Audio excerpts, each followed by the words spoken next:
புதிய தமிழகம் கட்சி தலைவர் திரு கிருஷ்ணசாமி அவர்கள் இணைப்பில் இருக்கீங்க. ஐயா வணக்கம். முதலமைச்சரின் உடல்நிலை குறித்த உங்களுடைய வார்த்தைகளை பதிவு செய்யுங்க. வணக்கங்க. கடந்த 2 மாதங்களாக அப்பல்லோ மருத்துவமனையில் சிகிச்சை பெற்று வந்த தமிழ்நாடு முதலமைச்சர் மாண்புமிகு ஜெயலலிதா அவர்களுடைய உடல்நலம் தேறி வருகிறது என்ற செய்திகள் தமிழ்நாடு மட்டுமல்ல உலகெங்கும் வாழக்கூடிய தமிழர்கள் மத்தியில மிகப்பெரிய ஒரு சந்தோஷத்தை கொடுத்து வந்த வேளையில் இன்று மாலை 6 மணி முதல் அவருடைய உடல்நலத்தில் பெருத்த பின்னடைவு ஏற்பட்டிருக்கக்கூடிய செய்திகள் மிகப்பெரிய வருத்தத்தை அளிக்கிறது.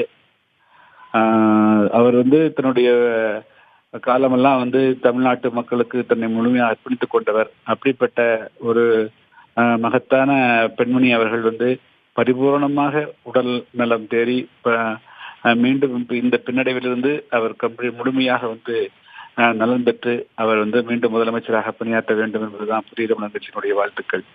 நிச்சயமாக. இப்போ அதிமுக தொண்டர்கள் பல்லாயிரம் பேர் அங்கே மருத்துவமனை முன்பாக திரண்டு பிரார்த்திக்கிறாங்க. நீங்களும் ஒரு கட்சியின் தலைவர்.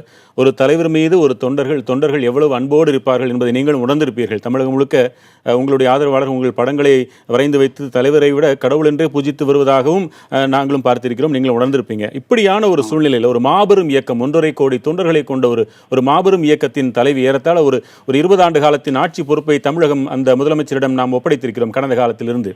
அவருக்கு ஒரு உடல்நலை குறைவு, அதிலும் 74 நாட்களாக தினமும் பிரார்த்தனை, அனைவருமே உடல்நலம் குன்றிப்போன நிலையில் அந்த தொண்டர்கள் இருக்கிறாங்க. இன்றைக்கு மீண்டும் ஒரு பின்னடைவு என்ற செய்தி வரும்பொழுது அவர்கள் ஆற்றுணா துயரத்திற்கு ஆளாகி இருக்கிறாங்க.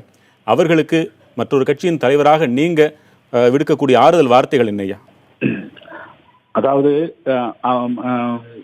மேடம் ஜெயலலிதா அவர்களை பொறுத்த மட்டிலும் 1.5 கோடி கட்சியினுடைய தொண்டர்களுக்கு மட்டும் அவர் விருப்பப்பட்ட பெண்மணியாக விடவில்லை. இன்றைய தமிழகத்தில் இருக்கக்கூடிய 7 கோடி தமிழ் மக்களுடைய உள்ளத்திலேயும் அவர் குடிகொண்டிருக்கிறார். இன்னைக்கு பாத்தீங்க அப்படின்னா இப்ப நள்ளிரவு 1 மணியை நெருங்கி கொண்டிருக்கிறது.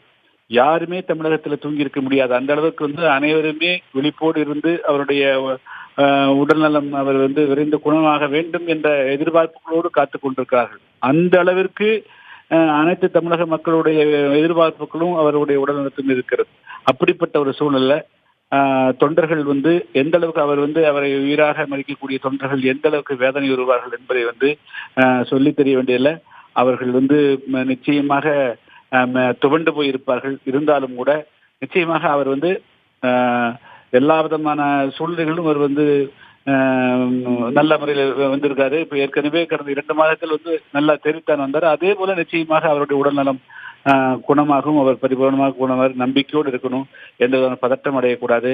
அவர்கள் கட்டுப்பாடுடன் இருக்க வேண்டும்ங்கிறதுதான் ஒரு கட்சியினுடைய தலைவராக இன்னொரு கட்சியினுடைய தொண்டர்களுக்கு நான் வைக்கக்கூடிய வேண்டுகோள். வேண்டுகோள்கள் நிச்சயமாக நிறைவேறும்ங்கிறதா அனைவருடைய நம்பிக்கை, எங்களுடைய நம்பிக்கையும் கூட.